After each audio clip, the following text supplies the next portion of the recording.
Assalamualaikum warahmatullahi wabarakatuh. Sahabat Quran, yuk ngaji. Memang bersoalan kurban, saya jujur saja selama di Indonesia masih banyak salah pemahaman terhadap kurban. Dan saya pernah berkata, memang Islam kita di Indonesia Islam keturunan. Ya, jadi asal tahu saja ya.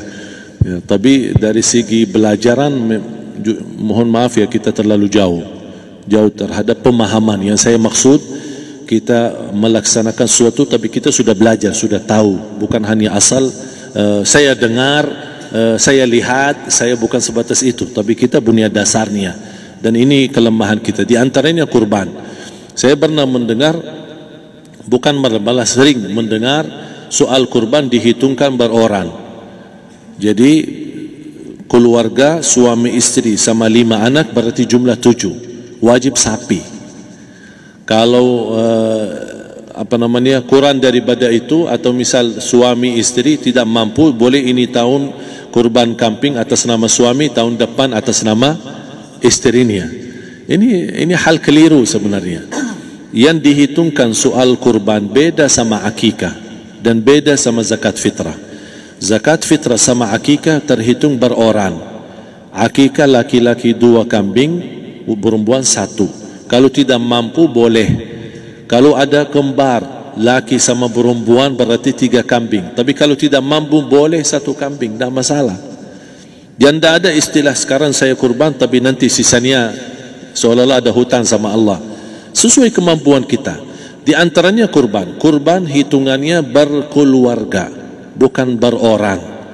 Buktinya Rasulullah SAW dan juga cerita Nabi Ibrahim. Ketika Nabi Ibrahim mau sembelih Nabi Ismail, Allah turunkan apa? Mengganti sembelihan Nabi Ismail dengan ekor kambing dari surga. Berapa ekor kambing? 1. Padahal Nabi Ibrahim punya istri 2 dan anak. Ada istri Siti Hajar dan Sarah. Kemudian anaknya Ismail dan Ishak. Berarti semuanya berapa?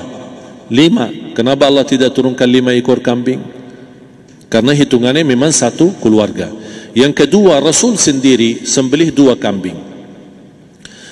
Pertama, Bismillah atas nama Muhammad dan keluarga Nabi Muhammad. Padahal kita tahu keluarga Nabi Muhammad SAW termasuk keluarga besar. 11 istri, belum lagi anaknya, laki-laki sama perempuan. Ada yang hidup maupun sudah mati. Sudah termasuk semua. Yang hidup maupun mati.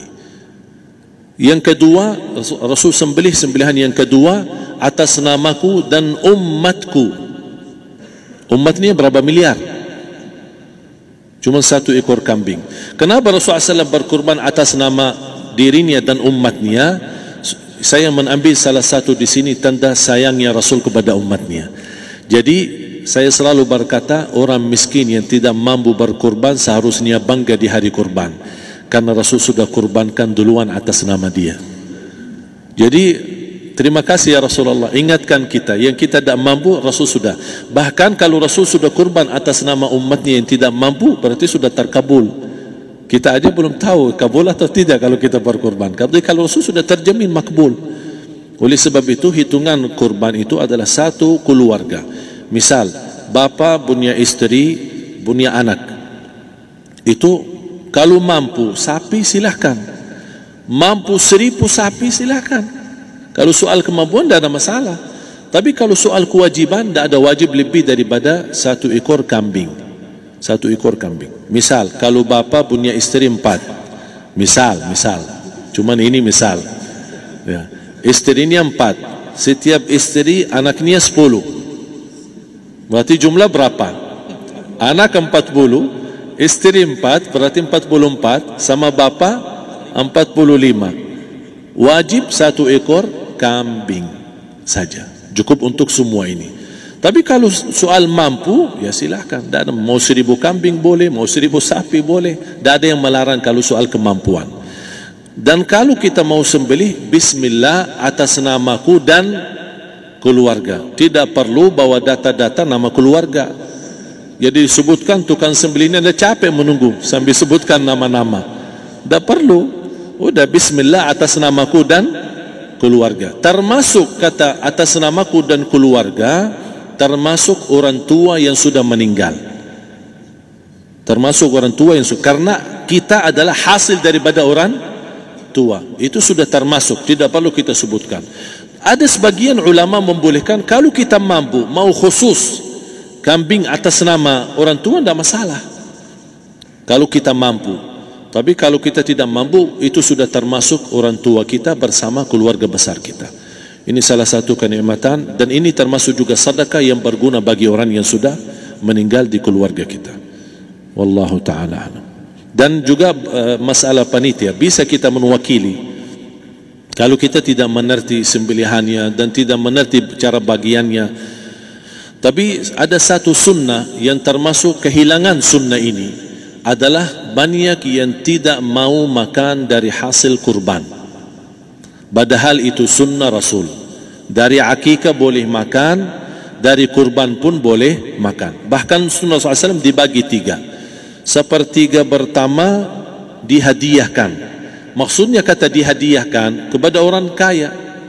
Misal tetangga saya tapi orang kaya, dia bukan miskin, tapi boleh saling hadiah. Karena inti daripada hadiah silaturrahim. Ada keluarga kita termasuk mampu, tapi saya kasih ini, alhamdulillah saya sembelih sapi. Barangkali dia tidak mampu, cuma sembelih kambing. Udah, kita dapat daging kambing, dia dapat daging sapi. Tapi dengan niat hadiah, bukan sedekah, karena dia bukan orang miskin yang menerima sedekah. Yang sepertiga yang kedua adalah sedekah. Sedekah itu termasuk orang miskin. Yang ketiga, kita makan sendiri. Bahkan Rasulullah SAW selepas Idul Adha, beda sama Idul Fitri. Sebelum Idul Fitri dia makan kurma, meyakinkan batalan puasa. Tapi kalau Idul Adha tidak makan dan minum sebelum salat, kenapa? Bukan berarti tidak boleh. Tapi Rasulullah SAW ingin pertama pembukaannya, buka sarapannya atau makan di pagi harinya selepas Idul Adha adalah dari hasil sembelihan kambing itu atau dari kurban. Jadi kita sebagian sedikit. Tapi kalau kita merasa alhamdulillah rezeki saya banyak di rumah, alhamdulillah banyak ada makanan, mau sedekahin semuanya, semua mau sedekahin, tidak masalah. Tapi yang saya maksud, kenapa tidak kita sekali-kali hidupkan sunnah Rasul? Jadi sebagian, walaupun ada sebagian sedikit lah, buat istilahnya sama sedikit porsi nasi atau apa, karena kita berhak sebagai kita kurbankan lillahi ta'ala, kita berhak menikmati kurban ini yang lillahi ta'ala supaya kita mendapatkan keberkahannya, bukan hanya orang lain. Terus yang kedua ada masalah pembayaran. Kalau kita wakili panitia, boleh kita pesan sama panitia, tolong sedikit dari kurban saya minta buat saya makan. Itu tidak masalah, kita boleh minta. Dan boleh kita wakili, tapi kita tolong ingatkan, tidak boleh pembayaran hasil sembelihan itu dari kulitnya. Ini menjadi salah satu persoalan di Indonesia. Banyak tukang sembelih datang, ketika kita tawarkan untuk sembelih ini, berapa pak? Oh tidak apa-apa, kasih aja kulitnya sama kepalanya. Jangan anda setuju, jangan anda terima. Oh maaf, saya tidak bisa. Bapak berapa ongkos sembelihannya? Kita harus sepakat dulu. Tidak, saya ikhlas, tidak apa-apa, seikhlasnya. Tapi yang penting kepalanya sama kulitnya. Itu aja yang saya minta, yang lain tidak apa-apa. Tidak boleh. Tidak boleh. Kenapa? Karena ini kurban. Kata kurban berarti lillahi ta'ala, bukan untuk jual beli. Kalau kita sudah bayar dari bagian kurban, berarti bukan lillahi ta'ala. Harus kita jaga amalan itu. Tapi bagaimana cara jalan keluarnya? Kita harus sepakat, ijab kabul.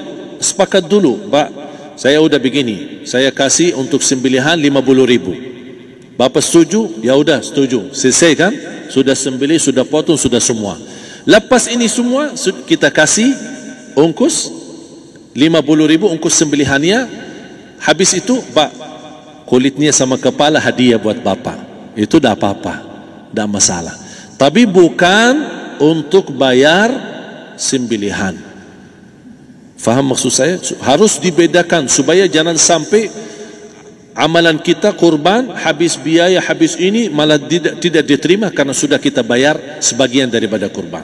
Silahkan bayar apa yang kita sepakati, mau hadiahkan kepada dia, karena kita tidak bisa guna.